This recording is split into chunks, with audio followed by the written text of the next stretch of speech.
Mathaji, Hare Krishna Mathaji. Prayers சொல்லி இந்த session ஆரம்பிக்கலாம். ஓம் நமோ பகவதே வாசுதேவாய. ஓம் நமோ பகவதே வாசுதேவாய. ஓம் நமோ பகவதே வாசுதேவாய. ஓம் நமோ பகவதே வாசுதேவாய. ஓம் அஜ்ஞானதிமிராந்தஸ்ய ஞானாஞ்சனசலாகய சக்ஷுரோ மிலிதம் தேன தஸ்மை ஸ்ரீ குரவே நமः.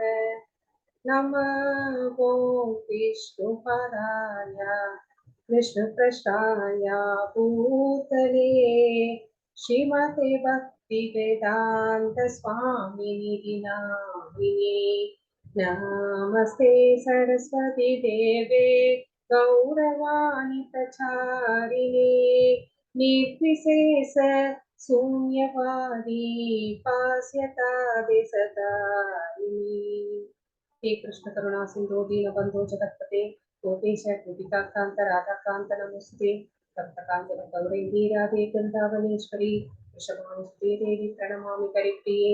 जय श्री कृष्ण चैतन्य प्रभु नित्यानंद श्री अद्वैत गदाधर श्रीवासादि गौर भक्तवृंद.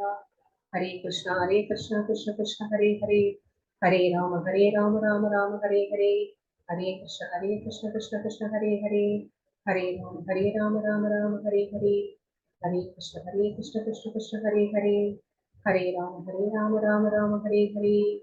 जगद्गुरु श्री प्रभुपाद की जय. हरे कृष्णा devotees.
சதாச்சார் கிளாஸ்ல நம்ம வைஷ்ணவத்தினுடைய கல்ச்சர் பத்தி பார்த்துட்டு இருக்கோம்.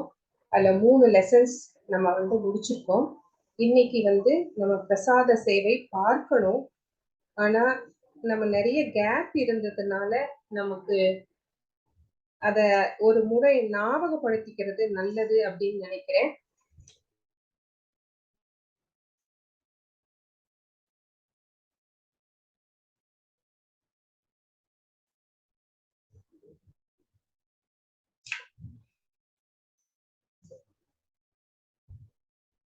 ஹரே கிருஷ்ண மாதாஜி, உங்க ஃபேஸ் கொஞ்சம் அட்ஜஸ்ட் பண்ணுங்க. ஆதிதா இது கண்ணாடி வரைக்கும் தான் தெரியுது. இப்ப தெரியுது. Okay okay, thank you ma'am. Thank you.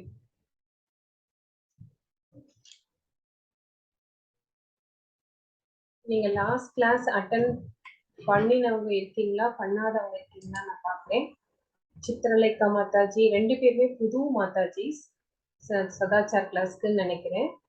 இல்ல, இது 2 3ஆம் கிளாஸ் உங்க கிளாஸ்க்கு அட்டெண்ட் பண்றேன் மாதாஜி. அப்படிங்களா? அட்டெண்டன்ஸ் போட்டுட்டு இருக்கீங்களா மாதாஜி? போட்டுட்டு இருக்கேன் மாதாஜி.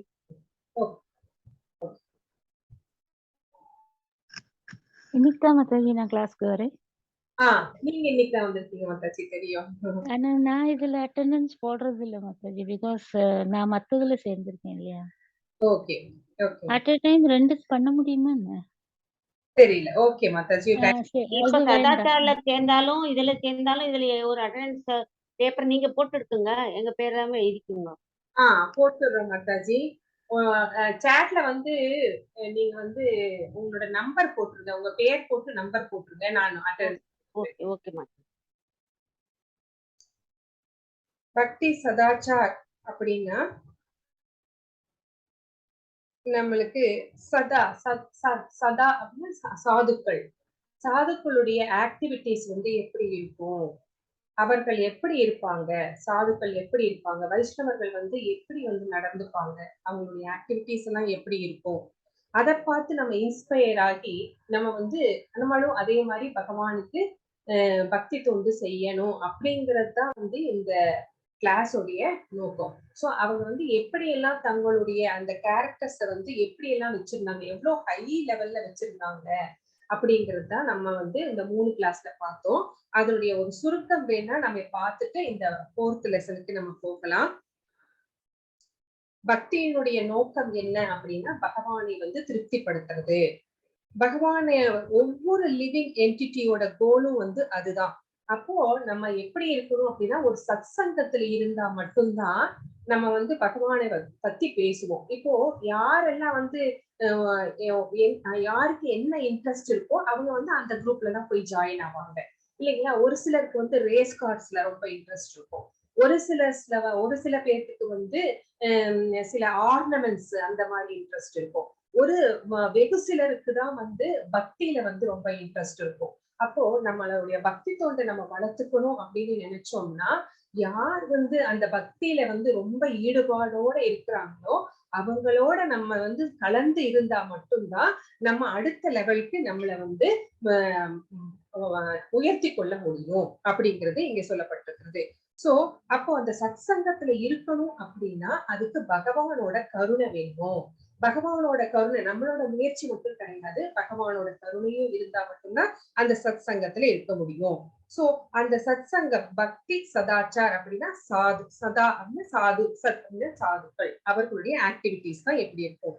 சோ இந்த ஆக்டிவிட்டிஸ் இது வந்து ஒவ்வொருத்தருக்கும் ஏத்த மாதிரி, இடத்துக்கு ஏத்த மாதிரி ஆக்டிவிட்டிஸும் நம்மளுடைய நடவடிக்கைகளும் மாறும் இல்லைங்களா. நம்மளுடைய நடை உடை பாவனைகள் எல்லாமே இடத்துக்கு ஏத்த மாதிரி.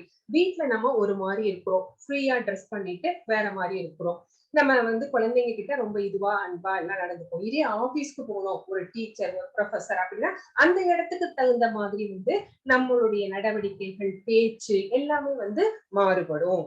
அது மாதிரிதான். அப்போ கிருஷ்ணா கான்சியஸ்ல இருக்கிறவங்க கூட அவங்களுக்குன்னு தனி ரூல்ஸ் அண்ட் ரெகுலேஷன்ஸ் இருக்கு, அவங்க அந்த ரூல்ஸ் அண்ட் ரெகுலேஷன்ஸ ஃபாலோ பண்றாங்க. ஏன் அந்த ரூல்ஸ் அண்ட் ரெகுலேஷன்ஸ் அப்படின்னு கேட்டீங்கன்னா அந்த ரூல்ஸ் அண்ட் ரெகுலேஷன்ஸ் தான் கிருஷ்ணா கான்சியஸ்க்கு பேஸ்மெண்ட். சோ பேஸ்மெண்ட் ஸ்ட்ராங்கா இருந்தா மட்டும்தான் நம்மனால ஃபர்தரா வந்து நம்ம ப்ராக்ரஸ் ஆக முடியும். சோ அப்போ நம் மண்ணு செழிப்பா இருந்தாதான் அதுல வளர்கின்ற பயிர்களும் செழிப்பா வளரும் அப்படிங்கறத நம்ம தெரிஞ்சுக்கிறோம். சோ அதுதான் அந்த செழிப்பா வளர்ந்த பயிர்கள் தான் நம்மளுக்கு மிகுந்த பலனை தரும். சோ அப்போ இது கிருஷ்ணா கான்சியஸ்னஸ் அப்படிங்கிறது, இந்த கிருஷ்ண பக்தி அப்படிங்கிறது கடமைக்கு செய்கின்ற பக்தி இல்ல. அப்போ நம்மளுக்கு வந்து முதலே பக்தி இல்லையா அப்படின்னா இருந்துச்சு, ஆனா எப்படி பக்தி பண்றதுன்னு தெரியாம நம்ம வீட்டுல பெரியவங்க எல்லாம் சொல்லி கொடுத்திருக்காங்க, இப்படி பண்ணணும் இதை பண்ணணும் இல்ல சொல்லி கொடுத்திருக்காங்க. ஆனா அது வந்து பூர்ணமானது இல்ல. அது எப்படிப்பட்டது அப்படின்னு கேட்டீங்கன்னா ஆழ்ந்து உணர்ந்து அனுபவித்து செய்யணும் கிருஷ்ணா கான்சியஸ்னஸ்ல. அதுதான் வந்து கிருஷ்ண பக்தி அப்படின்னு சொல்லப்படுகிறது. சோ அதற்கு வந்து ரொம்ப ஸ்ட்ராங்கான பேஸ் வேணும். சோ அப்போ அந்த குவாலிட்டிஸ், அந்த பேஸ்மெண்ட் சரியா இருக்கணும்னா அதுக்கு ஏத்த குவாலிட்டிஸ் கேரக்டர்ஸ் நம்ம வந்து வளர்த்துக்கணும். சோ பக்தியை வளர்த்துக்கணும் அப்படின்னா என்னென்ன மாதிரியான செயல்கள் செய்ய வேண்டும்? தர்மத்தின் வழியில் சாஸ்திரங்கள் சொன்னபடி நடக்கணும் ஃபர்ஸ்ட். அடுத்தது வந்து நம்மளோட குணத்துல வந்து என்னென்ன குணம் நல்லது, நம்மளுக்கு தெரியும் 3 வகையான குணங்கள் நம்மை ஆட்டி படைக்கிறது, வசியப்படுத்துகிறது. அவங்க இஷ்டத்துக்கு நம்மளை வந்து ரஜோகுணமும் சத்வ குணமும் தமோ குணமும் நம்மை வந்து பங்கு போட்டு பிரிச்சு நம்மளை வந்து என்னென்ன செய்ய வைக்கணுமோ அப்படியெல்லாம் செஞ்சு நடந்துட்டு இருக்கு. ஆனா நம்ம பக்திக்கு வந்ததுக்கு அப்புறம் எந்த மாதிரியான குணத்தை நம்ம வளர்த்துக்கணும் அப்படிங்கிறதுல நம்ம வந்து தெளிவா இருக்கணும். சோ இத வந்து பகவத்கீதையிலே வந்து பகவான் வந்து சொல்லிட்டார், அர்ஜுனருக்கு சொல்றத மாதிரி நம்மளுக்கு சொன்னார். சோ அதை எப்படி ஃபாலோ பண்ணணும் அப்படிங்கிறதும் இருக்கு இங்க. சோ அதை எப்படி ஃபாலோ பண்றது, அதுக்கு என்னென்னலாம் வந்து நம்ம வந்து செய்யணும், ஒருத்தர் தன்னுடைய வாழ்க்கையை எப்படி வாழணும் அப்படின்னு தெரிஞ்சுக்கணும். சோ ஒருத்தர் வந்து தன்னோட வாழ்க்கை எப்படி வாழணும் அப்படிங்கிறத எப்படி தெரிஞ்சுக்கிறது அப்படின்னா சாஸ்திரங்கள், முக்கியமா பகவத்கீதை படிச்சா போதும் நம்முடைய வாழ்க்கையில வர்ற துன்பங்கள் இன்பங்கள் எல்லாத்தையும் பேஸ் பண்ணி எப்படி கடந்து போய் பக்தி பண்ணணும் அப்படிங்கிறது ரொம்ப தெளிவா. பக்தி பண்ணணுங்கிறதுக்கு மட்டுமே வந்து பகவத்கீதை சொல்லல, வாழ்க்கையை எப்படி வாழணும் அப்படிங்கிறதுக்கு ஒரு பெரிய பொக்கிஷமா வந்து பகவான் நம்மளுக்கு கொடுத்துட்டு போயிருக்கிறார். சோ அதை வந்து நம்ம ஃபாலோ பண்ணணும். சோ நல்ல செயல்கள் செய்ய வேணும், தர்மத்தின் வழியில் நடக்கணும் அப்படின்னா நல்ல செயல்கள் செய்யணும். அப்ப நம்மளுக்கு என்ன தெரியணும், நல்ல செயல்கள் எது, தீய செயல்கள் எது அப்படின்னு தெரியணும். தர்மத்தின் வழியில் நடக்கணும் அப்படின்னா தர்மம் எது அதர்மம் எது அப்படின்னு வந்து நம்மளுக்கு தெரியணும். ஒருத்தருக்கு இந்த கலிகாலத்துல ஒருத்தருக்கு தர்மமா இருக்கிறது, இன்னொருத்தருக்கு அதர்மமா இருக்கிறது. சோ அப்போ நம்ம என்ன செய்யறது, நம்ம கன்ஃபியூஸ் ஆகி போயிடுறோம். எப்படி நீங்க சொல்றீங்க ஒருத்தருக்கு தர்மமா இருக்கிறது எப்படி இன்னொருத்தருக்கு அதர்மமாகும் அப்படின்னு கேட்டீங்கன்னா, ஒரே ஒரு சின்ன எக்ஸாம்பிள். இப்ப ஸ்கூல்ல நம்ம குழந்தைகளை கொண்டு விடுறோம். அந்த ஸ்கூல்ல வந்து ஏதோ ஒரு 2 பசங்களுக்கு நடுவுல வந்து ஒரு சின்ன சண்டை வந்துருது. அப்போ வந்து ஏதோ அவங்க அடிச்சுக்கிறாங்க, ஏதோ பண்ணிடுறாங்க. அப்போ ஒரு அடிச்ச பையனுடைய பெற்றோர் வந்து என்ன பண்ணுவாங்க, இந்த கலிகாலத்துல முதல்லவா இருந்தா என்ன நினைப்பாங்க, நீ என்னடா பண்ண, நீ ஏன்டா அவனை அடிச்ச, என்ன எந்த பிரச்சனை, நீ என்ன பண்ணுனேன்டா தன்னோட குழந்தைய வந்து பேரண்ட் கேட்பாங்க. அது வந்து முன்னாடி. இப்போ என்னன்னா கலிகாலத்துல தன்னோட பையன் என்ன பண்ணினாலும் சரி, என்ன பண்ணுன அப்படின்னு அவங்க வந்து கேட்கறது கிடையாது. தன்னுடைய குழந்தைய பாதுகாக்கணும், அந்த தப்பு வெளியில தெரியாம மறைக்கணும் அப்படின்னுதான் வந்து எல்லாருமே நினைக்கிறாங்க கலிகாலத்துல. சோ அந்த அந்த நம்ம குழந்தைகளை வேலியே பயிரை மேய்தல்னு சொல்றோம் பாத்தீங்களா, அதுதான் இங்க நடந்துட்டு இருக்குது, இப்போ நடந்துட்டு இருக்கிற விஷயம். சோ அப்போ ஒருத்தருக்கு தர்மம் இன்னொருத்தருக்கு அதர்மம் இப்போ உங்களுக்கு புரிஞ்சிருக்கும்னு நினைக்கிறேன். சரிங்களா? ஒரு பையன் அடி வாங்கின பையன் இப்போ வந்து தர்மத்துக்கு எதிர்பார்க்கிறான். ஆனா இங்க அடிச்சுட்டு வந்த பையன் அவன் வந்து தப்பு செஞ்சுட்டு நான் தப்பே செய்யல அப்படின்னு வந்து சொல்றான். சோ ஒருத்தருக்கு தர்மமா இருக்கிறது, இன்னொருத்தருக்கு அது வந்து அதர்மம். சோ அதுதான் வந்து இங்க இருக்கு. அப்ப நம்மளுக்கு இந்த செயல்கள்ல வந்து எந்த செயல்கள் நல்லது, எந்த செயல்கள் தீயது, என்ன செஞ்சா இந்த செயல் விளைவுகளிலிருந்து நாம தப்பிப்போம் அப்படிங்கிறது நம்மளுக்கு தெரியும். நம்மளுக்கு தெரியும் கர்மா அப்படின்னா செயல்கள், கர்மா அப்படின்னா 3 வகையான கர்மங்கள் இருக்கு. அது வந்து அகர்மா, விகர்மா, கர்மா. கர்மானா செயல்கள். அப்போ விகர்மா அப்படின்னா என்ன அப்படின்னா, சாஸ்திரங்கள் வந்து என்னென்ன செயல்கள் செய்யக்கூடாதுன்னு சொல்லியிருக்கோ அது எல்லாமே நம்ம விளக்கப்பட வேண்டியது, அது எல்லாமே விகர்மா. அப்போ அகர்மானா என்ன அப்படின்னா, நம்ம செய்கின்ற செயல்களை நான் செய்யறேன்னு நினைக்காம பகவானுக்கு அந்த செயல்களின் விளைவுகளை, அந்த ஃப்ரூட்ஸ, அந்த ரிசல்ட்டை வந்து பகவானுக்கு அர்ப்பணிச்சுட்டு செஞ்சோம்னா எல்லாமே பகவானுடைய செயல்தான், என்னால எதுவுமே கிடையாது அப்படிங்கிற அந்த பாவனையோட அந்த செயல்களை வந்து, ஃபார் எக்ஸாம்பிள் ஒரு வந்து அன்னதானம் பண்றோம், இல்ல ஒரு பெரிய ஹாஸ்பிட்டல் கட்டி கொடுக்குறோம், இல்ல குழந்தைங்க படிக்கிற குழந்தைங்களுக்கு புக்ஸ் எல்லாம் வாங்கி கொடுக்குறோம், யூனிஃபார்ம் எல்லாம் வாங்கி கொடுக்குறோம், வயசானவங்களுக்கு வந்து இந்த குளிர்காலத்துல வந்து எல்லாத்துக்கும் இந்த பிளாங்கெட்ஸ் அந்த மாதிரி எல்லாம் வாங்கி இந்த மாதிரி தானங்கள் பண்ணும்போது நான் செய்யறேன் அப்படின்னு நினைக்காம, நானே கர்த்தா அப்படின்னு நினைக்காம, பகவான் வந்து நான் வந்து பகவானுடைய சர்வெண்ட், பகவான் என்ன செய்ய சொல்றார் நான் செய்யறேன் அப்படிங்கிற அந்த பாவனையோட செய்யும் போது அந்த பலன்கள் வந்து நம்மை வந்து சேராது. ஏன் நல்லது தானே, புண்ணியம் தானே நம்மளுக்கு வரும், ஏன் புண்ணியம் நமக்கு வேண்டாமா அப்படின்னு கேட்டா வேண்டாம். அந்த புண்ணியத்தை அனுபவிக்கிறதுக்காக நம்ம இன்னொரு பிறவி எடுக்க வேண்டி வரும். அந்த பிறவி நம்மளுக்கு மனித பிறவியா இருக்குமா, பக்தி செய்ய முடியுமா அப்படின்னு நம்மளுக்கு தெரியாது. அப்படியே நம்ம வந்து பக்தி செஞ்சாலும் நல்ல செயல்கள் செய்வோமா, நம்மளுக்கு இந்த மாதிரி ஒரு சான்ஸ் கிடைக்குமா அப்படின்னு தெரியாது.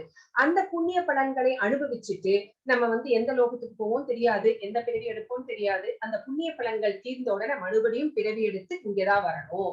சோ அதனாலதான் அந்த புண்ணியமும் நமக்கு வேண்டாம், பாவமும் நமக்கு வேண்டாம். தெரியாம நம்ம ஏதாவது செஞ்சுட்டா கூட அந்த விளைவுகளையும் பகவான் வந்து ஒரு தீயிலே பட்ட தூசியாக வந்து அதை எரித்து சாம்பலாக்கி விடுவார். அப்போ எனக்கு புண்ணியமும் வேண்டாம் பாவமும் வேண்டாம். எப்ப நம்மளுக்கு அனலாய்டு பக்தி, அதாவது அனன்ய பக்தி, கொஞ்சமும் களங்கமற்ற பக்தி, எந்த மெட்டீரியல் டிசையர்ஸும் இல்லாம, எந்த புலனின்பமும் எனக்கு வேண்டாம், எனக்கு பக்தி செஞ்சா மட்டுமே போதும் அப்படிங்கிற அந்த பகவான் மேல அந்த அனலாய்டு பக்தி நம்ம எப்ப செய்ய முடியும் அப்படின்னு கேட்டா, நம்ம மனசு வந்து களங்கம் இல்லாம இருந்தா மட்டும்தான் நம்மளுக்கு அந்த சான்ஸ பகவான் கொடுக்கிறார். சோ அப்ப நம்ம வந்து அகர்மா தான் செய்யணும். அப்போ அகர்மானா என்ன அப்படிங்கிறது நம்மளுக்கு தெரிஞ்சிருக்கணும். தெரிஞ்சிருந்தாதான் நம்ம ஒண்ணு செய்ய முடியும். சோ நம்ம வந்து தப்பேதும் செய்யல, நான் வந்து யாருக்கும் துரோகமே செய்யல அப்படின்னு வந்து நம்ம நினைச்சிட்டு இருப்போம். ஆனா நம்மளுடைய முன்னாடி எத்தனை பிறவிகள் நம்ம இதுவரைக்கும் எடுத்திருக்கோம் நம்மளுக்கு தெரியாது. 84 லட்சம் பிறவிகள் இருக்கு. அதுல எத்தனை பிறவிகள் நம்ம கடந்து வந்திருக்கோம், அந்த பிறவிகள்ல நம்மளுக்கு தெரிஞ்சு செஞ்ச தப்பு என்ன, தெரியாம செஞ்ச தப்பு என்ன, சோ அந்த பாவங்கள் எல்லாம் நம்ம சேர்த்து வச்சிருக்கோம். அந்த பாவங்கள் எல்லாம் நல்லிஃபை ஆனா மட்டும்தான் நம்மளுக்கு பகவான் கிட்ட போவதற்கான அந்த தகுதி ஏற்படுகிறது. அந்த தகுதி ஏற்படணும் அப்படின்னா நம்ம ஒரு வைஷ்ணவர்களுடைய கல்ச்சர் என்ன அப்படின்னு, அவங்க எப்படி எல்லாம் நடந்துக்கிறாங்க, அவங்க என்னென்ன குணத்தை எல்லாம் வளர்த்துக்கிறாங்க, அவங்க கிட்ட கோபம் இருக்குதா, பொறாமை இருக்கிறதா அப்படின்னா இல்ல, அது மாதிரி இருக்கக்கூடாது அப்படின்னா நம்ம என்ன செய்யணும், அதுதான் வந்து இந்த சதாச்சார் கிளாஸ்ல வந்து அவங்க எப்படி எப்படியெல்லாம் நடந்துட்டாங்கிறத பத்தி சொல்லிட்டு இருக்காங்க. இது வரைக்கும் வந்து நம்ம வந்து நிறைய விஷயங்கள் நம்ம பார்த்துட்டோம். அவங்களுடைய குணநலன்கள் என்ன அப்படின்னு பார்த்தோம். அவங்க எப்படியெல்லாம் ஒரு பகைவராக இருந்தாலும் கூட அவங்கள வந்து எப்படி நடத்துவாங்க அப்படிங்கிறத கூட பார்த்தோம். பகைவர்களாக இருந்தாலும் கூட இப்போ அவங்களை எப்படி வரவேற்பாங்க அப்படின்னா, அவங்கள ரொம்ப ஒரு கிருஷ்ணரை நம்ம எப்படி வந்து ஒரு கிங்க மாதிரி ஒரு ராஜாவை மாதிரி வரவேற்போம் இல்லைங்களா? கிருஷ்ணர் நம்ம வீட்டுக்கு வர்றாருன்னா அவங்களுக்கு என்னென்னலாம் பண்ணுவோம் இல்லைங்களா? ஒரு ராஜாக்கு கொடுக்க வேண்டிய அத்தனை மரியாதைகளும் நம்ம கொடுப்போம் இல்லையா? சோ அந்த மாதிரிதான் அதிதி தேவோ பவ அப்படின்ட்டு அந்த வைஷ்ணவர்கள் என்ன செய்வாங்கன்னா, அந்த நம்ம வீட்டுக்கு அவங்களுக்கு வந்து பொறாமை எல்லாம் கிடையாது. இல்லறவாசிகளுக்கு தான் அத்தனை குணமும் இருக்கு சரிங்களா? சோ அந்த அவங்களை வரவேற்று அவங்களுக்கு தகுந்த ஆசனம் அளித்து அவங்கள வந்து உட்கார வச்சு அவங்களுக்கு வந்து குடிக்கிறதுக்கு ஏதாவது கொடுத்து, ஹரே கிருஷ்ணா,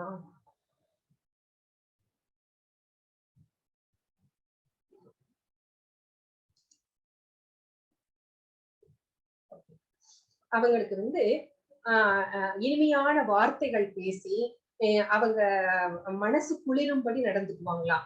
அவங்களுக்கு 2 பேர்த்துக்கும் என்ன மனஸ்தாபம் இருந்துச்சு அப்படிங்கறதையே வந்திருக்கின்ற அந்த எதிரியாக பாதிக்கப்பட்டவர் மறந்து போயிடணுமா, அந்த மாதிரி பேசணுமா. சோ அந்த மாதிரி பேசி அவங்களுக்கு சாப்பிட ஃபர்ஸ்ட் இனிப்புகள் எல்லாம் கொடுத்து அவங்கள வந்து உபசரித்து அவங்களோட ரொம்ப நாள் நல்ல டைம் ஸ்பெண்ட் பண்ணி, சோ அவங்க அப்புறம் தான் வந்து எதுக்காக வந்திருக்காங்க அப்படிங்கிற வந்து விசாரிப்பாங்களாம். சோ அந்த மாதிரி விசாரிச்சு அவங்க வந்து அவங்கள எப்படி உபசரிக்கணுமோ ராஜ மரியாதையோட உபசரிச்சு அவங்களுக்கு பிரசாதம் எல்லாம் கொடுத்து அவங்களுக்கு ஃபர்ஸ்ட் என்னென்ன மரியாதைகள் செய்யணும் அப்படிங்கிறதெல்லாம் இருக்கு. சோ அந்த மாதிரி மரியாதைகள் எல்லாம் செய்து அனுப்புவார்களாம். இதே வந்து ஒரு ஆச்சாரியர் நம்ம வீட்டுக்கு வர்றார் அப்படின்னா, நம்ம வந்து நம்ம வீட்டுல ஆச்சாரியரோட கால் பாதம் படணும் அப்படின்னா நம்ம ரொம்ப புண்ணியம் செய்திருந்தால் மட்டும்தான் அது நடக்குமா. சோ அவரை எப்படி வரவேற்கணும் அப்படின்னா, அவரை வந்து இதை விடவும் முக்கியமா அவருக்கு வந்து இதே மாதிரி ரொம்ப நம்ம எப்படி தமிழ்நாட்டு பக்கம் எல்லாம் பூர்ண கும்ப மரியாதை அப்படின்னு சொல்லுவோம், ரெட் கார்பெட் அந்த மாதிரி எல்லாம் சொல்லுவோம். அதுக்கு சமமா அவங்கள வந்து வரவேற்று அவருக்கு ஆசனம் அளித்து அவருக்கு வந்து என்ன கொடுக்கணுமா, நிறைய ஃபிளவர் கார்லண்ட் அதெல்லாம் கொடுத்து அப்புறம் வந்து சந்தன குழம்புல வந்து அவருக்கு வந்து எல்லாம் தடவி அவரை வந்து மரியாதை செலுத்தணும் அப்படின்னு சொல்லப்பட்டிருக்கிறது. சோ இந்த மாதிரியாக அவங்களுடைய குணநலன்கள் என்னென்ன அப்படின்னு நிறைய விஷயங்கள் வந்து நம்ம இந்த 3 கிளாஸ்ல வந்து நம்ம பார்த்தோம்.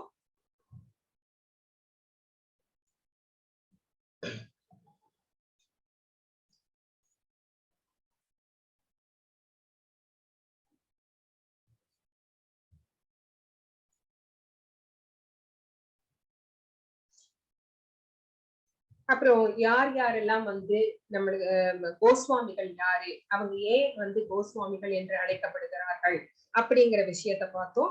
6 கோஸ்வாமிகள் இருக்கிறாங்க. இவங்க யார் அப்படின்னு கேட்டா மகாபிரபுவோடைய சைத்தன்ய மகாபிரபுவோடைய டைரக்ட் டிசிபிள்ஸ் தான் இவங்க 6 பேரும். இவங்க 6 பேரும் ஏன் வந்து கோஸ்வாமிகள் அப்படின்னு அழைக்கப்படுகிறார்கள் அப்படின்னு கேட்டீங்கன்னா, நம்ம எல்லாருமே வந்து நம்முடைய புலன்களுக்கு அடிமையானவர்கள். சோ நம்ம புலன்கள் என்ன சொல்லுதோ அததான் நம்ம வந்து கேட்கிறோம். ஆனா இவங்க வந்து அந்த மாதிரி கிடையாது. இவங்க வந்து புலன்களை வந்து தங்களுடைய கட்டுக்குள் வைத்திருப்பவர்கள். இவங்க வந்து ஆள்கிறார்கள். இவங்க வந்து எஜமானர்களாக இருக்கிறார்கள். சோ கோ சுவாமி அப்படின்னா கோனா புலன்கள், சுவாமி அப்படின்னா எஜமானர். சோ தங்களுடைய புலன்களுக்கு எஜமானராக இருக்கிறார்கள் அப்படின்னு நம்ம பார்த்தோம். இதே வந்து நம்மளுக்கெல்லாம் என்ன பேரு அப்படின்னா கோதாசர்கள். அதாவது நம்மளுடைய புலன்களுக்கு நாம் அடிமைகளாக இருக்கிறோம், தாசர்களாக இருக்கிறோம் அப்படின்னு பேரு. நம்ம தமிழ்நாட்டுல கூட ஆழ்வார்கள் இல்லைங்களா? நம்ம ஆழ்வார்கள் ஏன் சொன்னோம்? அவங்க எந்த நாட்டை ஆண்டார்கள்? அவங்க ஆளல, எந்த நாட்டை ஆளல, தங்களுடைய புலன்களை ஆண்டார்கள். சோ அதனாலதான் அவர்களுக்கு ஆழ்வார்கள் அப்படின்னு பேர் வந்துச்சு.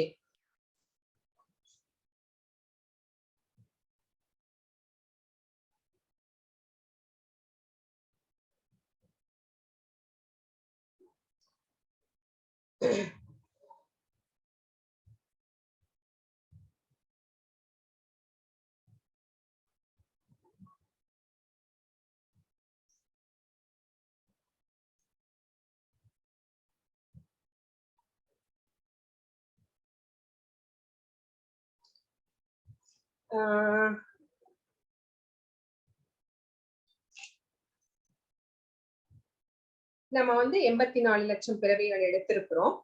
இந்த பிறவிகள்ல நிறைய விஷயங்கள் நம்ம மனசுல சேகரித்து வச்சிருக்கிறோம். அந்த விஷயங்களை வந்து நம்ம பியூரிஃபை பண்ணணும். நம்ம மனசு கண்டாமினேட்டடா இருக்குது. அந்த கண்டாமினேஷன்ல இருந்து நம்ம வெளியில வரணும் அப்படின்னு நம்ம பார்த்தோம் அப்படின்னா நம்மளுடைய ஆத்மாவை சுத்தப்படுத்தணும். நம்மளுடைய ஆத்மாவை சுத்தப்படுத்த வேணும் அப்படின்னா அங்க வந்து பாவ புண்ணியங்கள் இருக்கக்கூடாது. ஆனா நம்ம என்ன பண்ணணும்? நம்ம அந்த ஆத்மா ஒரு உடலிலே இருந்து வெளியேறி இன்னொரு உடம்போடு நம்ம வந்து தொடர்பு கொள்ளும்போது, இன்னொரு பிறவி எடுக்கும் போது அது என்ன ஆயிடுச்சு அப்படின்னா பந்தப்பட்டு விடுகிறது, இந்த உடலோடு சம்பந்தப்பட்டு விடுகிறது. சோ ஒரு பியோர் ஆத்மா இப்போ கண்டிஷன்டு சோலா மாறிடுச்சு. சோ அப்போ கண்டிஷன்டு சோல்ஸா மாறினதுக்கு அப்புறமா இப்போ நம்ம என்ன பண்ணணும் அப்படின்னா நம்மளுக்கு 4 வகையான வியாதிகள் நம்மை வந்து அண்டுகிறது. என்ன அப்படின்னு கேட்டீங்கன்னா ஜன்ம மிருத்யு ஜரா வியாதி. சோ இந்த 4 வியாதிகள் நம்மளுக்கு தெரியும். நம்ம ஜென்மம் அப்படின்னா பிறவி எடுக்கிறோம், மிருத்யு அப்படின்னா மரணம், அப்புறம் வந்து முதுமை, நோய், இது எல்லாமே நம்மளுடைய வியாதிகள். சோ இந்த 4 நோய்கள்னால பாதிக்கப்படுகிறதுனாலதான் நம்ம என்ன பண்றோம் அப்படின்னா பகவானை மறந்துடுகிறோம். சோ பகவானை பற்றிய ஞாபகம் நமக்கு வர்றதே கிடையாது. வருது, அப்பப்ப வருது, இல்லைன்னு சொல்ல முடியாது. சோ யார் பகவானை நித்தியமாக நினைக்கிறார்களோ அவங்க மட்டும்தான் பகவானை சென்று அடைவார்கள். இது நமக்கு பகவத்கீதையிலே பகவான் வந்து சொல்லியிருக்கிறார். ஆனா நம்ம என்ன பண்றோம் அப்படின்னு கேட்டா அதை ஃபாலோ பண்ணாம இருக்கிறதுனால நமக்கு ஞாபகம் வர்றது கிடையாது. சோ யார் என்னை நினைக்கிறார்களோ அவங்க வந்து அப்படியே வந்து என்னை வந்து அடைக்கிறார்கள் அப்படின்னு வந்து சொன்னாரு பகவான். சோ 8th சாப்டர்ல. சோ அதை வந்து நம்ம வந்து ஃபாலோ பண்ணணும். நாம வந்து நம்மளை வந்து பாடின்னு நினைச்சிட்டு இருக்கோம். ஆனா நம்ம உடல் கிடையாது, நம்ம வந்து சோல் அப்படிங்கிற அந்த ஆத்ம ஞானம் வந்து நம்மளுக்கு இப்ப பகவத்கீதை படிச்சதுக்கு அப்புறம் தெரிய வருது. ஆனா அது ஏட்டுக்கல்வியாதான் மட்டும் இருக்குது. ஆனா நம்ம அதை வந்து உணரல. சோ அந்த மாதிரி உணராததுனால நம்ம வந்து என்ன பண்றோம் அப்படின்னா இந்த உடலுக்குதான் வந்து நான் அப்படின்னா யாரு அப்படின்னா நான் இந்த உடல் அப்படின்னு நான் நினைச்சிட்டு இருக்கேன். அதனால நான் என்ன பண்றேன் அப்படின்னா இதுக்குதான் இம்பார்ட்டன்ஸ் கொடுக்குறேனே ஒழிய, ஆனா இந்த உடல் எப்படிப்பட்டது? நான் இம்பார்ட்டன்ஸ் கொடுக்குற இந்த உடல் எப்படிப்பட்டதுன்னா பஞ்சபூதங்களால் ஆனது. இந்த பஞ்சபூதங்களால் ஆன இந்த உடல் வந்து ஒரு நாளைக்கு அழிஞ்சு போயிடும், அது பஞ்சபூதங்களாக மாறிவிடும். ஆனா அழிய போகிற இந்த உடலுக்கு நான் வந்து இம்பார்ட்டன்ஸ் கொடுக்கிறேன்.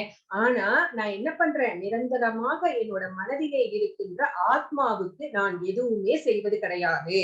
சோ நித்தியமான அந்த ஆத்மாவை பற்றி நம்ம நினைப்பதும் கிடையாது. அதுக்கு என்ன தேவையோ அதை கொடுக்கறதும் கிடையாது. சோ இத வந்து முக்கியமா இத வந்து நம்ம மனசுல எடுத்துக்கணும். சோல் பத்தி நம்ம வந்து நினைக்கணும், அதை வந்து பக்தியில ஈடுபடுத்தணும் அப்படின்னுதான் வந்து இந்த விஷயம் வந்து nectar of devotion, Bhagavad Gita, Hari Bhakti Vilas இந்த மாதிரியான ஸ்கிரிப்சர்ஸ்ல எல்லாம் நிறைய சொல்லியிருக்காங்க.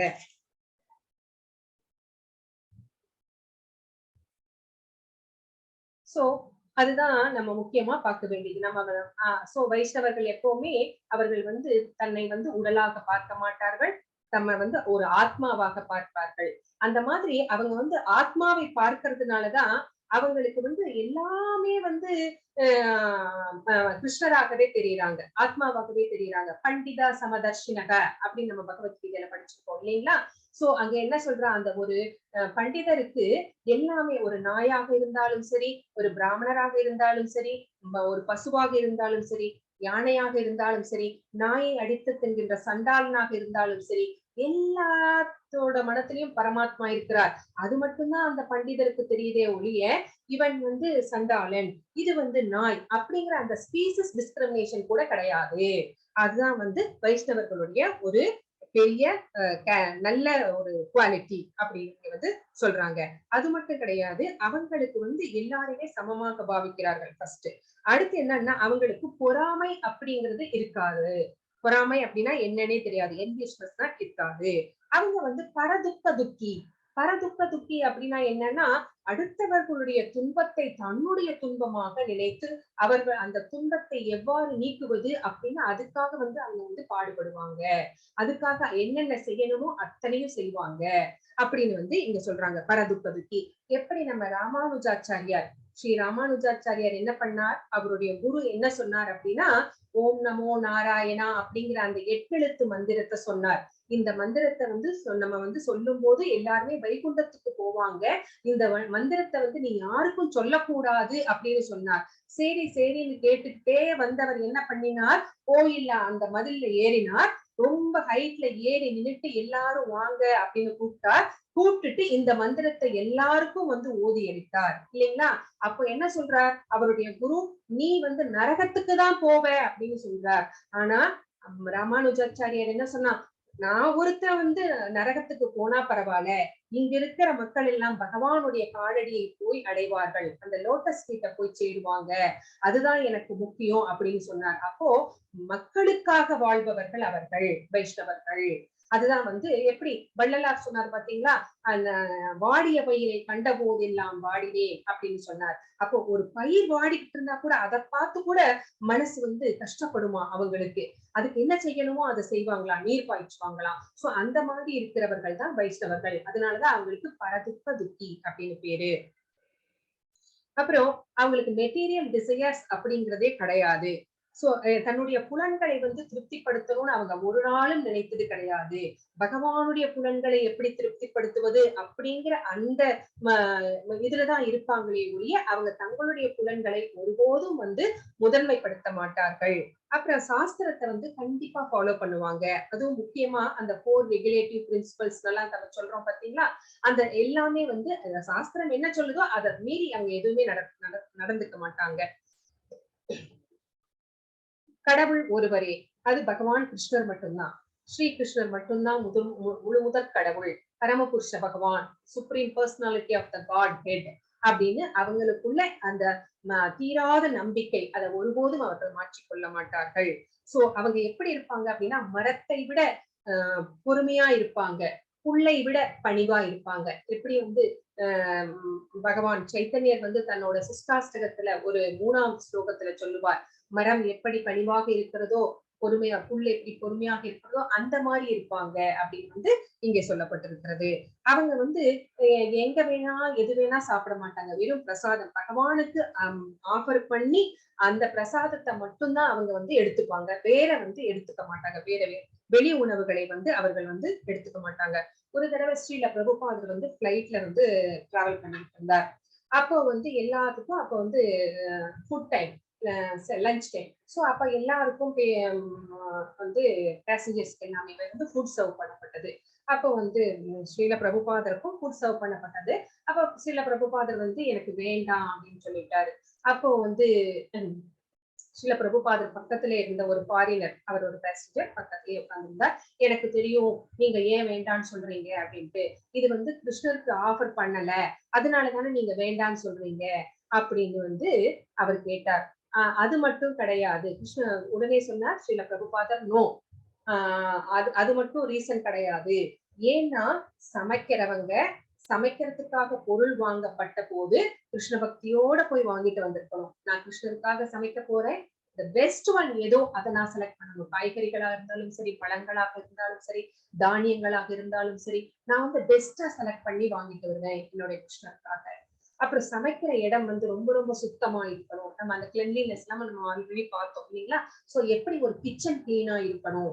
சோ சமைக்கிறவங்க எப்படி தன்னை வந்து சுத்தமா வச்சுக்கணும், மனசளவுல உடம்பளவுல எப்படி அவங்க வந்து தூய்மையாக இருக்கணும் அப்படிங்கறதெல்லாம் நம்ம பார்த்தோம். சோ அந்த மாதிரி தூய்மையாக இருக்கணும். அவங்க கிருஷ்ண பக்தியோட வந்து அவங்க அதை சமைக்கணும். சோ அந்த கிருஷ்ண பக்தியோட சமைச்சு கிருஷ்ண பக்தியோட ஆஃபர் பண்ணி அதுக்கப்புறம் தான் நான் சமைப்பேன், அதுக்கப்புறம் தான் நான் சாப்பிடுவேன் அப்படிங்கறத வந்து அந்த உண்மையை வந்து சொன்னார். சோ அப்போ கிருஷ்ண பக்தி அப்படிங்கறது நம்முடைய எல்லா செயல்களிலும் இருக்கணும். அதுதான் வந்து இங்க சொல்லப்பட்டிருக்கிறது. சோ பிரசாதத்தை மட்டுமே தான் அவங்க வந்து ஏற்றுக்கொள்வார்கள். நம்முடைய எண்ணம், செயல், சொல், செயல் எல்லாமே வந்து அதுல கிருஷ்ணா கான்சியஸ்னஸ் இருக்கணும். சோ அவங்க வந்து தர்ம வழியில நடக்கிறதுனால அவங்களுடைய லைஃப்ல வந்து ப்ராப்ளமே இருக்காது அப்படின்னு சொல்றாரு இங்க. ஆனா இங்க என்ன சொல்றாங்க, அதை கரெக்டா நம்ம புரிஞ்சுக்கணும். அப்ப அவங்களுக்கு ப்ராப்ளமே இல்லையா அப்படின்னு கேட்டா, ப்ராப்ளம் இல்லாத மனுஷங்க யாருமே கிடையாது இந்த உலகத்துல. சோ ஆனா அந்த வைஷ்ணவர்கள் என்ன செய்வாங்க அப்படின்னா, அவங்களுக்கு ஒரு ப்ராப்ளம் வந்தா கூட இது பகவானுடைய கருணை, காட்ஸ் கிஃப்ட் அப்படின்னு ஏத்துக்கிறாங்க. சோ அது வந்து எப்படி வந்ததோ அப்படியே வந்து அதை நம்ம வந்து கடந்து போக பகவான் நம்மளுக்கு வழிகாட்டுவார். சோ இதை நான் அனுபவிக்கணும், அனுபவிச்சுட்டு போறேன் அப்படின்னு தான் நினைக்கிறாங்க. அது ஒரு துன்பமாக வந்து அவர்கள் வந்து நினைச்சுக்கிறது கிடையாது. அதுதான் வந்து இங்க சொல்லப்பட்டிருக்கிறது. சோ இந்த உலகத்துல எனக்கு எதுவுமே வேண்டாம் அப்படின்னு அதுதான் வந்து அப்படிதான் அவங்க நினைக்கிறாங்க. எல்லாமே வந்து பகவானுடைய சொத்து. நான் கொஞ்ச நாள் வந்து நான் இங்கே தங்கிட்டு போக வந்திருக்கிறேன். சோ எதுவுமே எனக்கு சொந்தமானது கிடையாது அப்படிங்கிற மாதிரிதான் அவங்க வந்து இருப்பாங்க.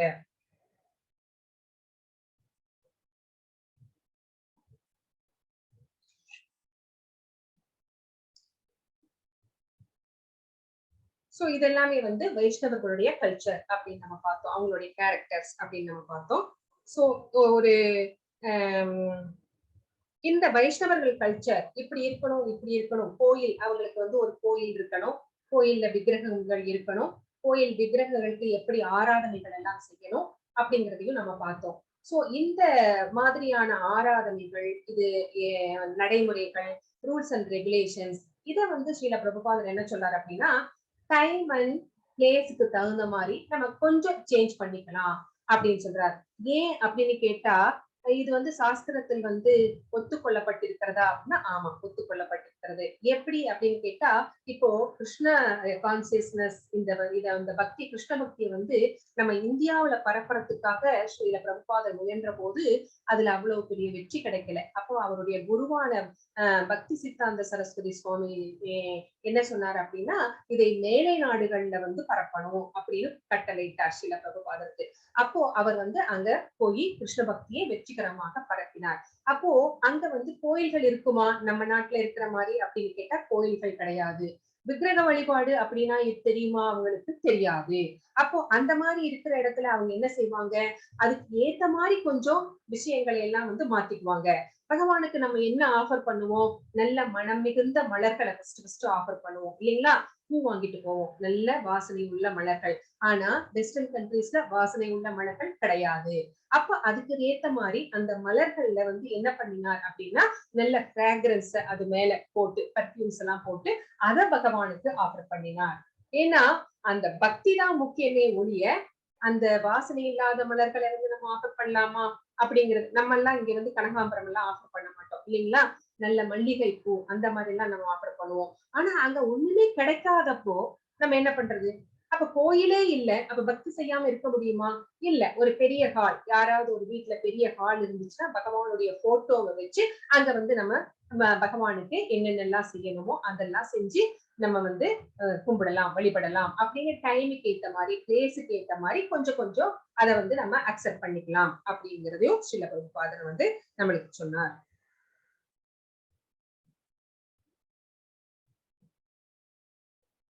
அப்புறம் நியமா அப்படின்னா ரெகுலேஷன்ஸ், எதெல்லாம் ஃபாலோ பண்ணணுமோ அதெல்லாம்.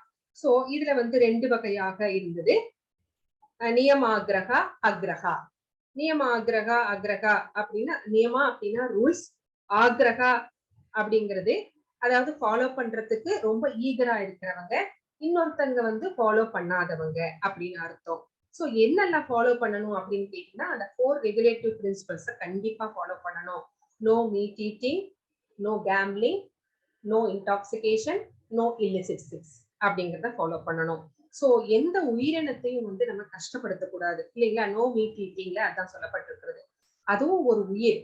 சோ அது பகவானால படைக்கப்பட்டது. அந்த உயிருக்குள்ளேயும் பரமாத்மா இருக்கிறார். சோ அதனால யாரையுமே நம்ம வந்து கஷ்டப்படுத்தி நம்மளுடைய புலன்களை திருப்திப்படுத்துவதற்காக அதை வந்து கஷ்டப்படுத்த கூடாது. அதுதான் வந்து இங்க வந்து சொல்லப்பட்டிருக்கிறது. அப்புறம் இன்டாக்சிகேஷன் அப்படின்னா நம்ம வந்து அந்த மாதிரி போதைப் பொருட்கள் எல்லாம் எடுத்துக்கும் போது நம்ம நிதானத்துல இருக்க மாட்டோம். என்ன செய்யறோம் அப்படிங்கறதே நம்மளுக்கு தெரியாம போயிடும். சோ தர்மம் எது அதர்மம் எது ஃபர்ஸ்ட் நான் யாரு அப்படிங்கறதே வந்து மறந்துரும். அப்போதானே தர்மம் அதர்மம் எல்லாம். சோ நம்ம பாக்குறோம் இல்லைங்களா நியூஸ்ல குடிச்சிட்டு ரோட்ல வர்றவங்க போறவங்க எல்லாம். எனக்கே அந்த மாதிரி ஒரு எக்ஸ்பீரியன்ஸ் 2 நாள் ஒரு போற வாரத்துக்கு முன்னாடி வந்து நடந்தது. சோ எங்க நம்ம வண்டியில வந்து விழுந்துருவானோ அப்படிங்கிற மாதிரி எல்லாம் கூட நம்மளுக்கு பயமா இருக்கு இல்லைங்களா. நிதானம் தவறி போய் அவங்க நடந்துக்கிறாங்க. சோ அந்த மாதிரி அந்த மாதிரி நிதானம் இழக்கிறதுனால அவங்களுக்கு என்ன செய்யறோம் தப்பு செய்யறோம் அப்படிங்கிறதே தெரியாது. அதனால அந்த விஷயத்த நம்ம அவாய்ட் பண்ணணும். கேம்பிளிங் அப்படின்னா ஏமாத்துறது தான் கேம்பிளிங்கே. சோ அந்த கேம்பிளிங் பண்ணவே கூடாது. அது ஒரு நல்ல குணமே கிடையாது. அப்புறம் நம்மளுக்கு பகவானே வந்து இல்லிசிட் செக்ஸ் கூடாது. அதுக்கு பகவானே வந்து ஒரு உதாரணமா இருந்திருக்கிறார். ராம அவதாரத்துல எப்படி வந்து ஒரு ஏகபக்தி நிவர்தனாக இருந்து அவர் வந்து நடந்து காமிச்சார் அப்படிங்கிறதுலாம் நமக்கு தெரியும். சோ அதனால நம்ம இந்த ரூல்ஸ் அண்ட் ரெகுலேஷன்ஸை கண்டிப்பா ஃபாலோ பண்ணணும் அப்படிங்கிறது நம்மளுக்கு தெரிஞ்சுக்கிறோம்.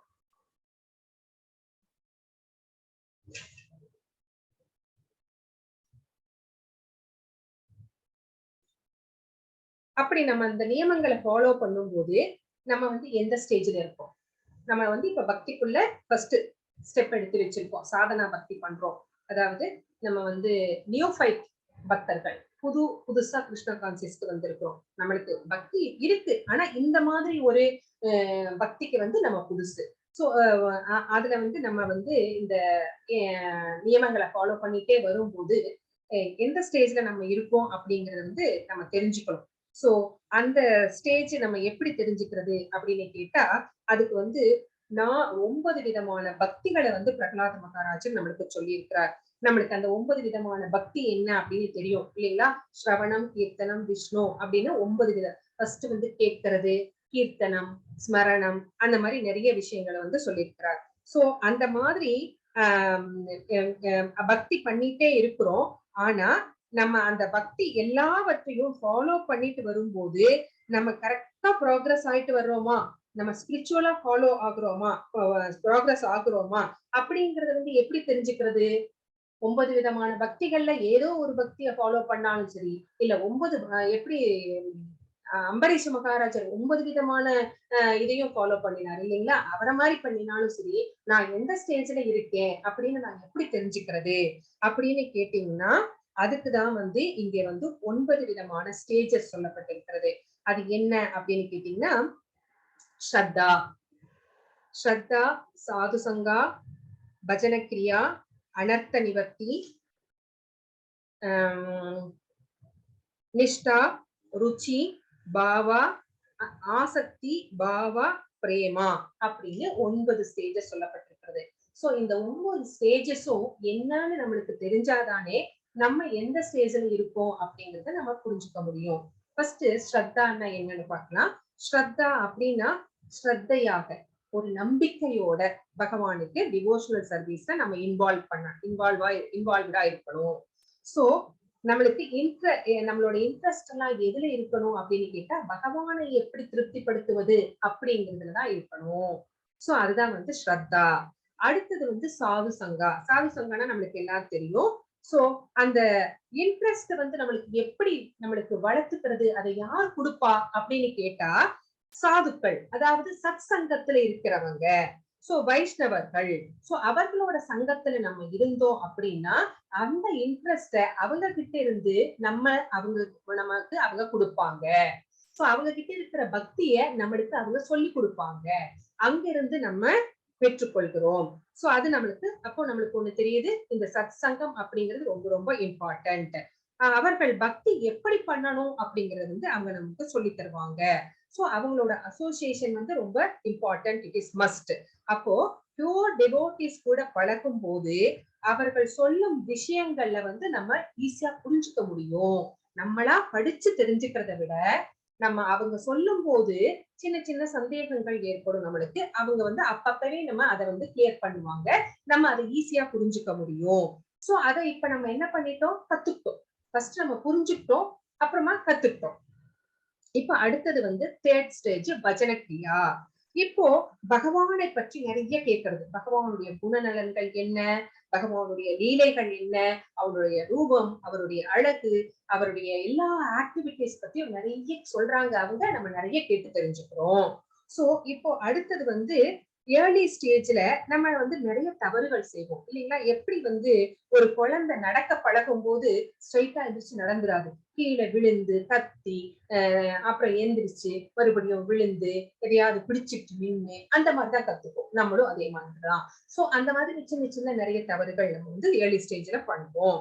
சோ அதையெல்லாம் எப்படி எராடிகேட் பண்றது அப்படிங்கறத நம்ம தெரிஞ்சுக்குவோம். அடுத்தது வந்து நம்முடைய குணம். நம்ம முதல்ல எப்படி இருந்திருப்போம், ரொம்ப கோவக்காரங்களா, மூக்குக்கு மேல கோவம் வந்துரும் இல்லைங்களா? ஏதாவது ஒருத்தங்க ஏதாவது ஒண்ணு சொல்லிட்டா. இப்ப வந்து என்ன ஆயிடுச்சு, அந்த கோவம் எல்லாம் கொஞ்சம் கொஞ்சம் குறையுது. வீட்லயே வந்து அவ்வளவா வந்து நம்ம கோச்சுக்கிறது இல்ல. நம்ம கிட்ட பேரண்ட்ஸ் கிட்ட, ஒய்ஃப் கிட்ட, ஹஸ்பண்ட் கிட்ட, குழந்தைங்க கிட்ட எல்லாம் அவ்வளவு கோவப்படுறது கிடையாது. ஏன்னா கோவம் வரும்போதெல்லாம் என்ன என்ன நம்மளுக்கு ஞாபகம் வருது, சத் சங்கத்துல வந்து சீனியர் டிவோட்டி சொல்லி கொடுத்தாங்க பாத்தீங்களா? கோவம் வந்து நம்மளுடைய எப்படி எல்லாம் நம்மளுடைய பக்தியை பாதிக்குது அப்படிங்கிற விஷயங்களை நமக்கு சொல்லி கொடுத்திருப்பாங்க. சோ அது ஞாபகத்துக்கு வருது. உடனே நம்ம என்ன பண்றோம், நம்ம வந்து கோவத்தை குறைச்சுக்கிறோமோ இல்லையோ குறைக்கிறதுக்கு ட்ரை பண்றோம். சோ அந்த மாதிரி கோபம், அப்புறம் ரஜோகுணம், தமோ குணம். நம்மளுக்கு வந்து இன்னைக்கு நம்ம பகவானுக்கு ஆஃபர் பண்ணணுமா, பேசாம சர்வ கிருஷ்ணார்ப்பணம்னு சொல்லி நம்ம பகவானுக்கு ஆஃபர் பண்ணிட்டு நம்ம சாப்பிடலாமா அப்படின்னு ஒரு நினைப்பு வரலாம்.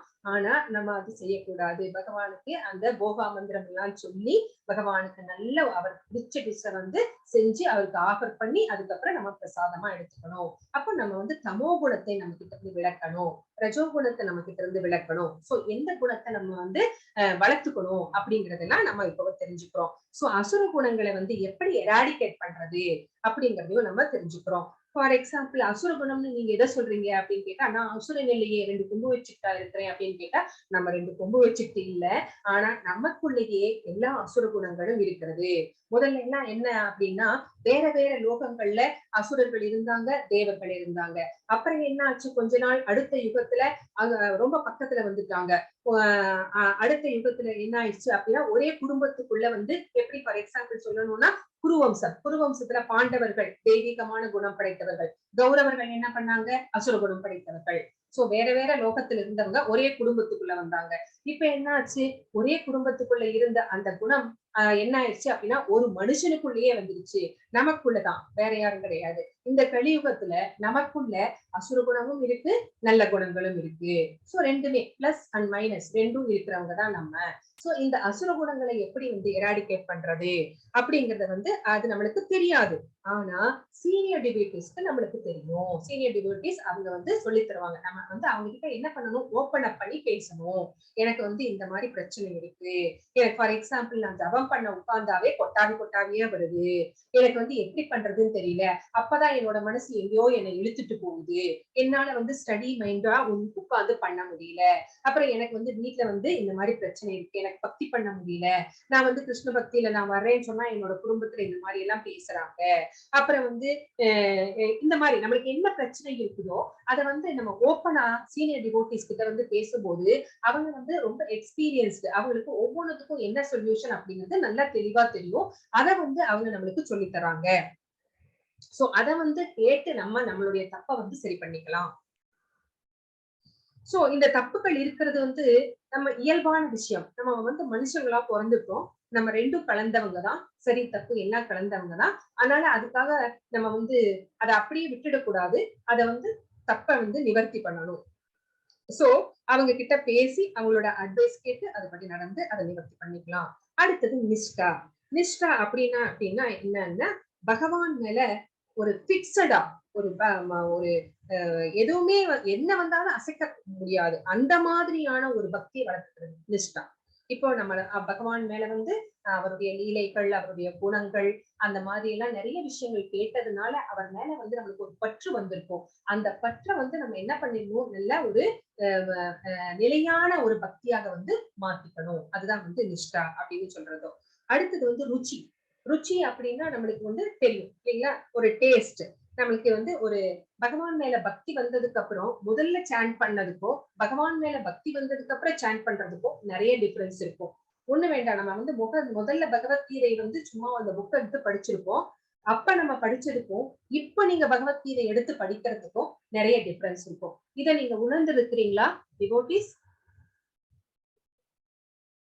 ஹரே கிருஷ்ணா. உணர்ந்து இருக்கிறோம் மாதாஜி. இல்லைங்களா, நம்மளுக்கு ஒரு தடவையும் படிக்கும் போதும் வந்து நம்மளுக்கு. எஸ் சித்லகா மாதாஜி, நீங்க என்னமோ சொல்றீங்க, சரியா கேட்கல. Yes Mataji, we are finding little difference. அதுதான். சோ அப்ப நம்ம புரிதல், நம்மளோட அண்டர்ஸ்டாண்டிங் அது வந்து கொஞ்சம் கொஞ்சம் மேம்பட்டு கொண்டே வருகிறது. அப்போ அதுக்கேற்ற மாதிரி நம்ம புரிஞ்சுக்கிறோம் இல்லைங்களா. சோ அதுதான் இங்க வந்து சொல்லப்படுகிறது. அந்த ருசி ஸ்டார்டிங் ஸ்டேஜ்ல பண்ணும்போது நம்ம பண்ணி கொண்டிருந்த பக்திக்கும் அதுக்கப்புறம் பண்ற பக்திக்கும் டிஃபரன்ஸ் இருக்கு. அதே மாதிரி நம்ம படிக்கிற விஷயங்களும் தான். சோ அது நம்ம வந்து நம்ம என்ன சொல்றோம் அப்படின்னா, நம்ம வந்து ஸ்டார்டிங்ல வந்து நாளைக்கு பண்ணிக்கலாம். சாண்டிங் வந்து இன்னும் 5 மாலை இருக்கு, இந்த 5 மாலையை நாளைக்கு சேர்த்து பண்ணிக்கலாம், கொஞ்சம் சீக்கிரம் இருந்துக்கலாம் அப்படின்னு எல்லாம் நினைப்போம். ஆனா இந்த ஸ்டேஜுக்கு வந்ததுக்கு அப்புறமா என்ன ஆகும் அப்படின்னு கேட்டீங்கன்னா, அனர்த்த நிவர்த்தி, நிஷ்டா இந்த மாதிரி ஸ்டேஜுக்கு வந்ததுக்கு அப்புறம் நம்மனால அந்த சாண்டிங்க பண்ணாம இருக்க முடியாது. அந்த சாண்டிங் பண்ணல அப்படின்னு வச்சுக்கோங்க, நம்மளுக்கு தலையே வெடிச்சிரும். அந்த மாதிரியான ஒரு ஸ்டேஜுக்கு நம்ம வந்துடும். அதுதான் வந்து அனர்த்த நிவர்த்தி, நிஷ்டா இந்த ஸ்டேஜ்னுடைய முக்கியமான இது. சோ பகவானுடைய அந்த ஹரிகதைகள் கேட்காதம நம்மளால இருக்க முடியாது. சோ அவருடைய அந்த பகவத்கீதை உபன்யாசங்களை, அந்த லெக்சர்ஸை கேட்காம நம்மளால ஸ்ரீமத் பாகவதம் போன்ற ஸ்கிரிப்சர்ஸை படிக்காம, அந்த லெக்சர்ஸை கேட்காம நம்மளால இருக்க முடியாது. அதுதான் வந்து அந்த ஸ்டேஜ். அப்போ ஆசக்தி அப்படின்னா என்ன அப்படின்னா, பகவான் மேல ஒரு அட்ராக்ஷன், ஆசை. அடுத்தது என்ன அப்படின்னு கேட்டா பாவனை. என்ன பாவனை அப்படின்னு கேட்டா பாவம். எந்த பாவத்துல 5 விதமான ரசங்கள் சொல்லப்பட்டிருக்கிறது பாவனை இல்லைங்களா. அந்த என்ன அப்படின்னா வந்து சாந்த ரசம், சக்கிய ரசம், தாசிய ரசம் அப்படின்னு 5 விஷயங்கள். என்னென்ன, சாந்த ரசம்னா சாந்தமான பக்தர்கள். அடுத்தது வந்து தாசிய ரசம்னா ஒரு தாசனை போலே, ஒரு எப்படி வந்து ஸ்ரீராம பிரானுக்கு வந்து ஆஞ்சநேயர் ஒரு தாசனை போலே வந்து சேவை செய்தாரோ அந்த மாதிரி. சக்கிய ரசம் அப்படின்னா வந்து ஒரு நண்பனை போலி, அர்ஜுனரும் பகவானும் இப்படி அந்த மாதிரி. அடுத்தது வந்து என்ன அப்படின்னு கேட்டீங்கன்னா வாத்சல்ய ரசம். வாத்சல்யம் அப்படின்னாவே பேரண்ட்ஸ் எப்படி நம்ம நந்தகோபரும் வந்து யசோதாமையும் வந்து பகவான் மேல வந்து எப்படி வந்து வாத்சல்யமா இருந்தாங்க, அந்த மாதிரி ஒரு பக்தியை வளர்த்துக்கலாம். இல்ல அப்படின்னா மாதுரிய ரசம். இதுதான் வந்து இருக்கிறதுலயே ஹையஸ்ட் ரசம். நம்முடைய ஆழ்வார்கள் எல்லாம் வந்து பகவானை இந்த ரசத்தினால்தான் வெளிப்பட்டாங்க. எப்படி அப்படின்னா ஒரு காதலன் காதலி மாதிரி, அந்த மாதிரி பாவனையில தான் வந்து வெளிப்பட்டார்கள். அதுதான் வந்து மிகவும் ஹையஸ்ட். சோ உங்களுக்கு இந்த 5 ரசத்துல எந்த ரசம் நமக்கு பிடிக்கிறதோ அந்த மாதிரி ஒரு பாவனையில பகவானை வந்து வழிபடுவது, அதுதான் வந்து பாவ அப்படின்னு சொல்லப்படுகிறது. சோ அந்த ரசம் வந்து நம்ம எங்க கொண்டு போய் நிறுத்தும் அப்படின்னு கேட்டீங்கன்னா பிரேமா. கடைசி ஸ்டேஜ் இது. இந்த பிரேமா அப்படிங்கிற அந்த ஸ்டேஜ்ல நம்மளை கொண்டு போய் விடும். இதுதான் வந்து கடைசி ஹையஸ்ட் ஸ்டேஜ். சோ இந்த ஸ்டேஜ்ல இருக்கும் போது இதுதான் வந்து 5 விதமான நிலைகள். சோ இத வந்து ஒரு செக்லிஸ்டா வச்சுட்டு நம்ம எந்த நிலையில இருக்கோம் அப்படிங்கறத வந்து நம்ம டெஸ்ட் பண்ணி பார்த்துக்கலாம். அப்புறம் டைம் அண்ட் பிளேஸ் சொன்ன பாத்தீங்களா, சின்ன சின்ன சேஞ்சஸ் எல்லாம் பண்ணிக்கலாம். கோயில் இல்லைன்னா ஒரு கால்ல வச்சு கும்பிடலாம், விக்கிரகம் இல்லைன்னா வந்து ஒரு படத்தை வச்சு கும்பிடலாம். வந்து பகவானுக்கு வந்து பூக்கள் வாசனை மலர்கள் இல்லைன்னா வந்து மலர்கள், அங்க இருக்கிற மலர்கள் மேல அது பர்ஃபியூம்ஸ் எல்லாம் போட்டு அப்படி வச்சுக்கலாம், பகவானுக்கு ஆஃபர் பண்ணலாம் அப்படின்னு சொன்ன பாத்தீங்களா. அத வந்து நம்ம வந்து என்ன பண்ணக்கூடாது அப்படின்னா கிராண்டட் ஃபார் நம்ம கையில நம்ம எடுத்துக்க கூடாது. அப்படின்னா என்ன அர்த்தம் அப்படின்னா, ஒரு ஆன்மீக குருவை அணுகி அதுக்கு அவர் என்ன சொல்றாரோ அதுக்கு ஏத்த மாதிரிதான் நம்ம நடந்துக்கணுமே ஒழிய நம்ம வந்து நம்மளோட இஷ்டத்துக்கு ஏத்த மாதிரி அந்த டைம் அண்ட் பிளேஸ நம்மளுக்கு ஏத்த மாதிரி மாற்றிக்க கூடாது. சின்ன சின்ன மாற்றங்களா இருந்தா கூட சீனியர் டிவோட்டிஸ் கிட்ட, ஸ்பிரிச்சுவல் மாஸ்டர் கிட்ட கேட்டு அவங்க என்ன சொல்றாங்களோ அந்த மாதிரி அதுக்கேத்த மாதிரி தான் நம்ம நடந்துக்கணும்.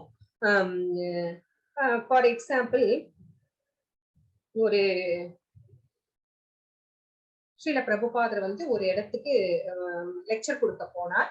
அப்ப வந்து அங்க வந்து அவங்க யாருமே ப்ரிப்பேர்டா இல்ல, ஃபாரின் லாஸ் ஏஞ்சல்ஸா சம்திங் ஒரு மேலை நாட்டுல. அப்ப வந்து அவங்க என்ன பண்ணாங்க அப்படின்னு கேட்டா, ஸ்ரீல பிரபுபாதர் சரி அப்போ பகவானுக்கு பழங்கள் இருக்கிறதுனா பகவானுக்கு பழங்களை ஆஃபர் பண்ணுங்க அப்படின்னு சொன்னார். சோ இத மாதிரி அவர் மேல நம்மளுக்கு மேல இருக்கிற சீனியர் டிவோட்டிஸ் கிட்ட கேட்டு அவங்க என்ன சொல்றாங்களோ அதுக்கு ஏத்த மாதிரிதான் நம்ம அந்த சின்ன சின்ன மாற்றங்களை கூட செய்யணும்.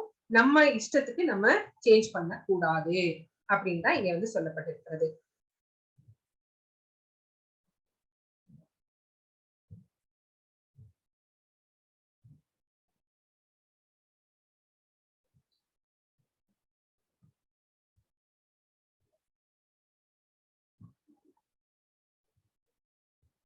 சோ நம்ம எந்த ஸ்டேஜ்ல இருக்கோம் அப்படிங்கறது நம்ம இப்ப ஒரு செக்லிஸ்ட் வச்சு செக் பண்ணி நம்மளுடைய பக்தியை டெஸ்ட் பண்ணிக்க முடியும்.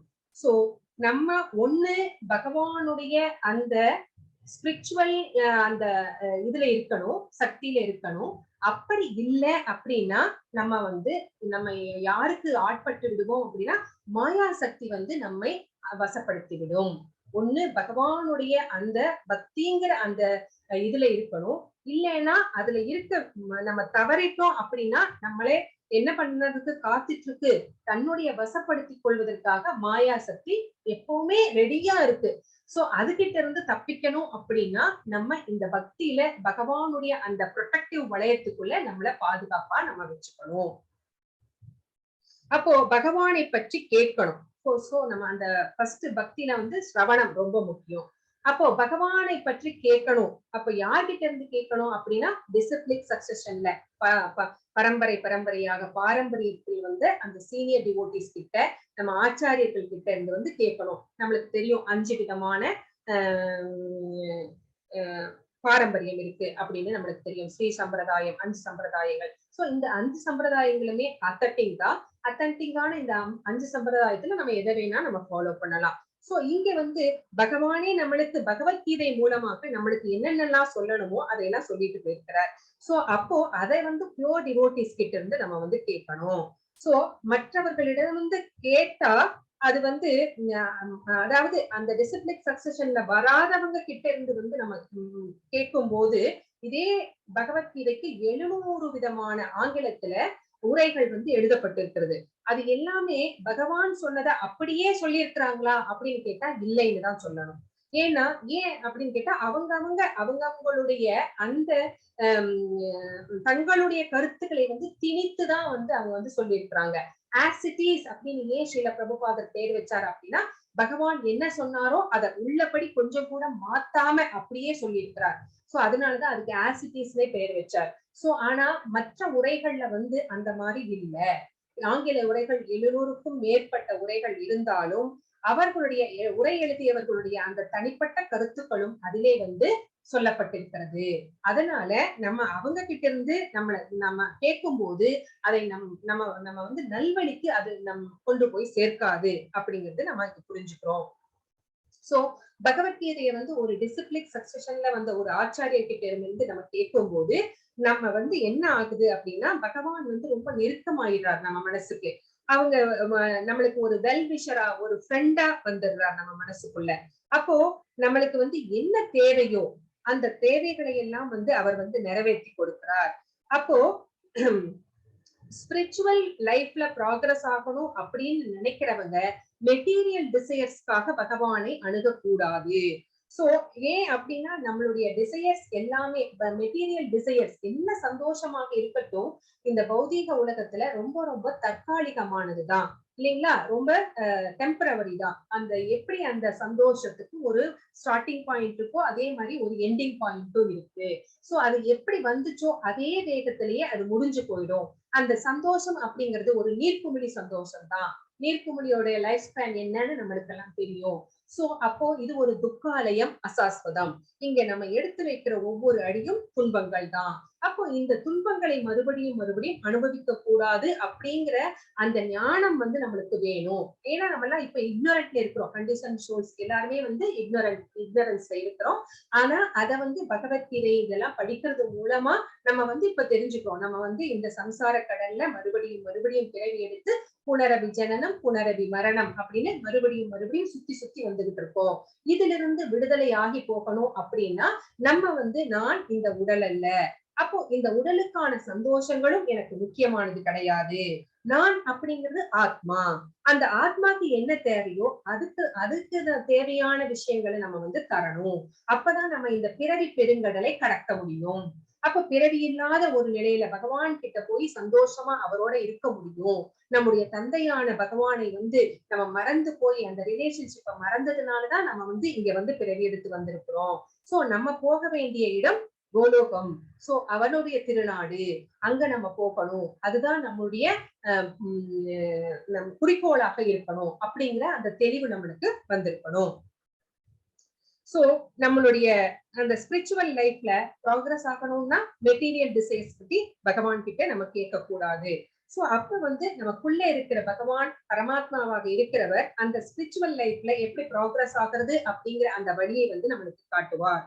சோ யார் ஒருவர் கான்ஸ்டன்டா கொஞ்சம் கூட என்ன நடந்தாலும் சரி அந்த 16 மாலைகள் ஜபிப்பது, பகவானுக்கு போகா மந்திரம் சொல்லி ஆஃபர் பண்ணி பிரசாதம் எடுத்துக்கொள்வது, பகவத்கீதை ஸ்ரீமத் பாகவதம் போன்ற ஸ்கிரிப்சர்ஸ் படிக்கிறது கேட்கறது, அந்த மாதிரி யார் பியோர் டிவோட்டிஸா இருக்காங்களோ அவங்க கிட்ட இருந்து நம்ம நல்ல விஷயங்கள் கேட்க கேட்க கேட்க என்ன நடக்கும்? சிரவணம் அப்படிங்கிற அந்த முக்கியமான அந்த பக்தியில நம்மளுக்கு என்ன நடக்குதுன்னா நம்முடைய மனதிலே இருக்கிற களங்கங்கள் எல்லாம் கொஞ்சம் கொஞ்சமா கிளென்ஸ் ஆகிட்டே வருது. நம்முடைய மனம் தூய்மைப்படுத்தப்படுகிறது. சோ அகத்தூய்மை எப்படி வருகிறதுனா பகவானுடைய நாமங்களை சொல்லுவதன் மூலமாகவும் பகவானை பற்றி நிறைய விஷயங்களை கேட்பதன் மூலமாகவும் எத்தனையோ ஜென்மங்கள் பகூனாம் ஜென்மனாம் அந்தே. சோ எத்தனையோ கோடிக்கணக்கான பிறவிகள்ல நம்ம சேர்த்து வைத்திருக்கின்ற அந்த பாவங்கள் எல்லாம் கொஞ்சம் கொஞ்சமாக அது கரைந்து கொண்டே போகிறது. சோ அப்போ நம்ம கிட்ட பக்தி இத்தனை நாள் இல்லையா அப்படின்னு கேட்டா இருந்துச்சு. எப்படி இருந்துச்சு அப்படின்னு கேட்டேன்னா பக்தி இல்லாம இருக்காது. எப்படின்னா நம்ம பகவான் கிட்ட இருந்து பிரிந்து அவருடைய பார்ட்ஸ் அண்ட் பார்சல்ஸ் எப்படி நம்ம கிட்ட அவர் மேல பக்தி இல்லாம போயிடும். இருக்கு. எப்படி இருந்துச்சு அப்படின்னா டார்மன் ஸ்டேஜ்ல இருந்துச்சு. டார்மன் ஸ்டேஜ்னா உங்களுக்கு தெரியும். ஒரு விதை அதோடைய தூங்கும் பருவம் அப்படின்னு ஒண்ணு இருக்கு. சில விதைகளை போட்டுட்டீங்கன்னு வச்சுக்கோங்க, பக்கத்துல இருக்கிற விதை முளைச்சு வந்திருக்கும், அது இந்த விதை முளைக்காம இருந்திருக்கும்.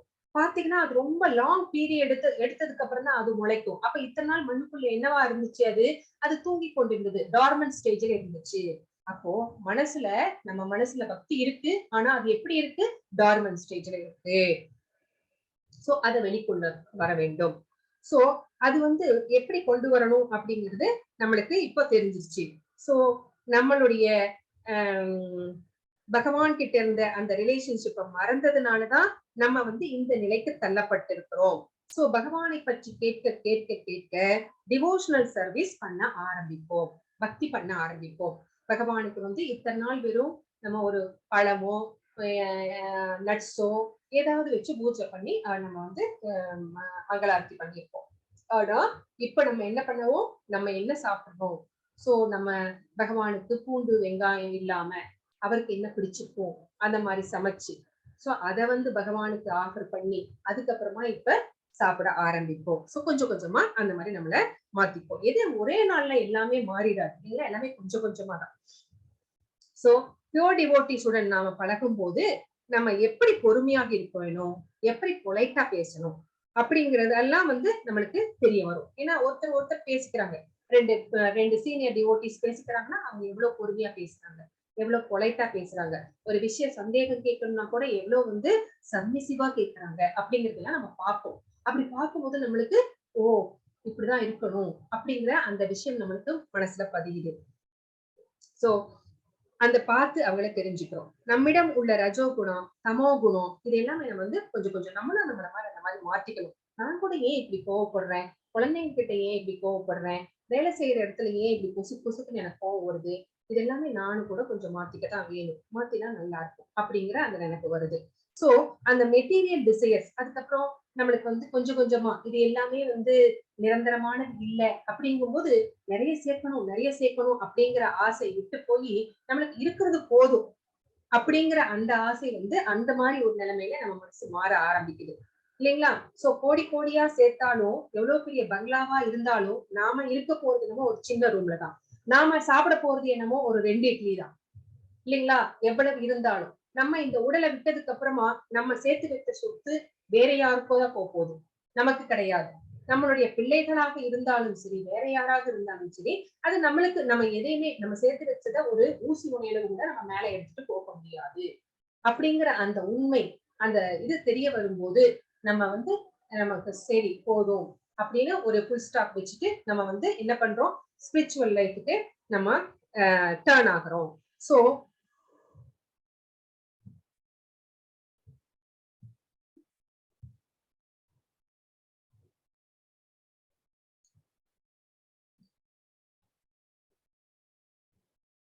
அப்போ நம்ம வந்து சத்துவ குணத்தை ரஜோ குணம் வேண்டாம், தமோ குணம் வேண்டாம் அப்படின்னு வச்சுட்டு சத்துவ குணத்துக்கு நம்ம மாத்திக்கிறோம். அப்ப படிக்க படிக்க இன்னும் நிறைய படிக்க, இன்னும் நிறைய டிவோட்டிஸ் கிட்ட இருந்து சீனியர் டிவோட்டிஸ் கிட்ட இருந்து கேட்க கேட்க நம்ம என்ன தெரியுது, இந்த சத்துவ குணத்துல இருந்தா கூட நம்ம என்ன பண்ணுவோம், புண்ணியங்களை தான் தேடிக்கொள்வோம்.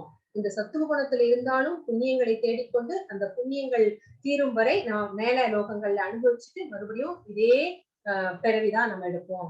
அப்போ இந்த மறுபடியும் மறுபிறவி நம்மளுக்கு உண்டு அப்படிங்கிற விஷயம் தெரியுது. அப்ப நம்மள எந்த குணத்துக்கு மாத்திக்கணும் அப்படின்னா சுத்த சத்துவம் அப்படிங்கிற அந்த குணத்துக்கு நம்ம மாத்திக்கணும் அப்படிங்கிற விஷயம், அதை எப்படி வளர்த்துக்கிறது அப்படிங்கிற விஷயம் நம்மளுக்கு தெரிய வருது. சோ வைஷ்ணவர்கள்லாம் அப்படிதான் இருக்காங்க அப்படிங்கிற விஷயம் நம்ம பார்த்து தெரிஞ்சுக்கிறோம்.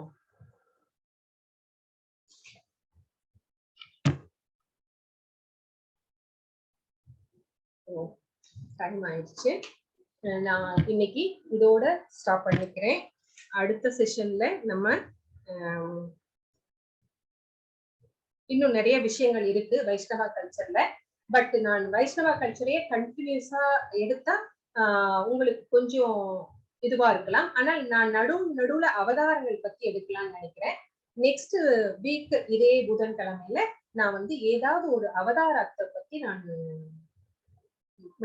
டிஸ்கஸ் பண்ணலாம். ஸோ நீங்க இப்ப வந்திருக்கிற எல்லாருமே வந்து